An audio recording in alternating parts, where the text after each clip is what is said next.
Ticket কেন্দ্ৰি কৰিয়াউৰি কেইটামান সমষ্টিত থাকিব, বহুতত নাথাকে।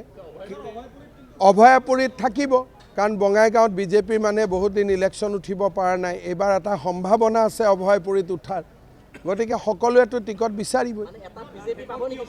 বঙাইগাঁও জিলাত এটা অভয়াপুৰীত বিজেপিয়ে খেলিব আৰু বঙাইগাঁৱত এজিপিয়ে খেলিব, সেইটো আমাৰ প্ৰস্তাৱ। এজিপিৰ লগত ফৰ্মেল আলোচনা হোৱা নাই, কিন্তু মই ফণিদাৰ লগত অলৰেডি পাতিছোঁ যে অভয়াপুৰীত আমি খেলিম, বঙাইগাঁৱত আপোনালোকে খেলক।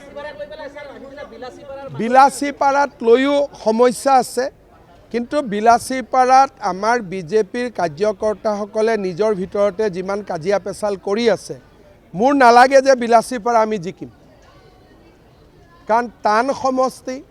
যদি মানুহ একতা হৈ নাথাকে ইলেকশ্যনটো হাৰিব, যোনে টিকট নাপায় সিয়ে চিপৰেং মাৰিব। আৰু তাতে আমি কিমান পাৰ্চেণ্টত মাৰ্জিনত আছোঁ? 1-2%।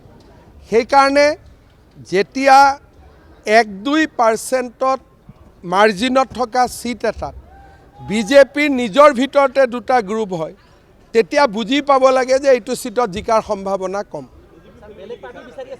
না মই ক'লোঁ নহয়, মই পূৰা খাটাং পলিটিক্স কৰোঁ।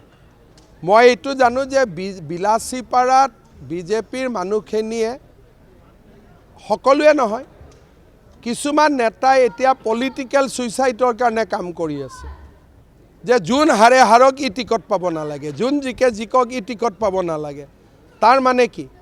যে তাৰ মানে আমি পলিটিকেলি ছুইচাইড কৰিম, আমাৰ সমষ্টিটো আৰু পিছুৱাই থাকক। গতিকে এইটো বিলাসীপাৰাৰ দুৰ্ভাগ্য বুলি ক'ব লাগিব।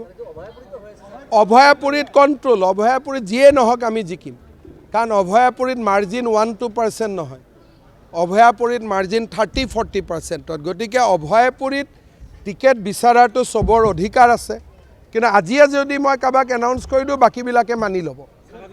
অভয়াপুৰীত পৰিৱেশটো জাতি ধৰ্মলৈ হোৱা নাই।